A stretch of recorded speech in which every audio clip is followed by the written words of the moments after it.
Assalamualaikum warahmatullahi wabarakatuh. Baiklah, hari ini saya akan menjelaskan hasil analisis saya yang berjudul Analisis Isu Efektivitas Kinerja Individu Berdasarkan Tupoksi. Saya Fitri Hairani Estar, peserta Latsar CPNS TPSDM Bandung, Angkatan 36, Kelompok 3. Nah, sebelum melakukan analisis lebih lanjut, di sini saya akan menjelaskan terkait definisi isu sendiri. Isu adalah sebagai suatu fenomena atau kejadian yang diartikan sebagai masalah, yakni menurut Kamus Besar Bahasa Indonesia, isu adalah masalah yang dikedepankan untuk ditanggapi. Adapun tahap penyelesaian isunya, yang pertama itu identifikasi isu, yang kedua alternatif pemecahan isu, yang ketiga mendalami dan menganalisis isu, yang keempat rekomendasi alternatif penyelesaian isu. Nah, yang pertama itu identifikasi isu. Di sini ada 3 isu yang saya identifikasi yang sesuai dengan tupoksi saya. Yang pertama itu pembuatan rekap berkas pending kependudukan, beberapa bidang masih manual dan belum terorganisir jadi satu sistem. Yang kedua, belum optimalnya publikasi terkait data kependudukan yang boleh dipublis secara online. Yang ketiga, belum terorganisirnya terkait bank data berkas pendaftaran kependudukan secara online per individu atau keluarga dalam suatu sistem. Nah, alternatif pemecahan isu yang pertama menggunakan metode USG, itu isu dan masalahnya yang 3 poin tadi terkait dengan pembuatan rekap berkas pending kependudukan, beberapa bidang masih manual dan belum terorganisir menjadi satu sistem, yakni untuk urgensinya itu poinnya 4, seriousness poinnya 5, growth poinnya 5, total ada 14. Yang kedua, belum optimal publikasi terkait data kependudukan yang boleh dipublis secara online, urgensinya 3, seriousness-nya 4, dan growth-nya 4.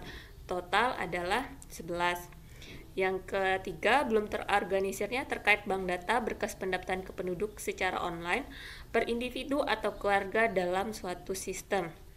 Itu untuk urgensinya 4, seriousness-nya 4, dan growth-nya 4. Total ada 12. Sehingga kalau dilihat dari total, prioritas yang akan kita angkat isunya yaitu yang pertama, yaitu pembuatan rekap berkas pending kependudukan, beberapa bidang masih manual dan belum terorganisir jadi satu sistem. Nah, selanjutnya kita akan alternatif dengan metode Fishbone, yakni kita lihat pembuatan rekap berkas pending kependudukan, beberapa bidang masih manual dan belum terorganisir jadi satu sistem, yakni dari sisi manusia yaitu kurang maksimalnya pengetahuan SDM terhadap teknologi. Yang kedua, data pending itu tidak terarsip dengan baik. Metodenya pencatatan rekap data pending yang dilakukan masih secara manual atau belum terkomputerisasi. Untuk lingkungannya sendiri, lingkungan kerja terbiasa menggunakan sistem kerja yang ada sebelumnya. Dan untuk bahannya itu kurangnya ahli IT dan kurangnya pelatihan khusus terkait keterampilan teknologi terhadap SDM yang ada. Analisis SWOT berdasarkan isu tersebut yaitu kekuatan tersedianya suatu sistem perekapan data pending secara terorganisir, mudahnya monitoring dan evaluasi kinerja bidang dalam kecepatan pelayanan. Untuk kelemahannya itu membutuhkan tambahan biaya operasional, terbatasnya karyawan untuk pengelolaan. Yang peluangnya mudahnya men-tracking posisi berkas masyarakat saat ditanya. Yang selanjutnya itu semakin berkembangnya teknologi digital yang terkait dengan hal tersebut.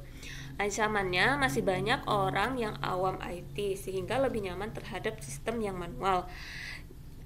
Yang kedua, jika keamanannya kurang, rawan terjadi peretasan data. Selanjutnya, tabel rekomendasi alternatif penyelesaian isu.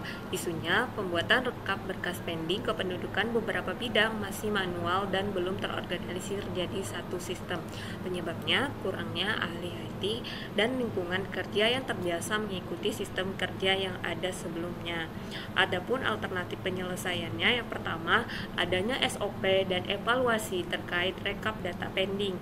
Tahapannya yaitu menunjuk pegawai perwakilan bidang terkait yang bertanggung jawab terhadap pelaksanaan sistem tersebut. Yang kedua, membuat SK tim terkait rekap pending.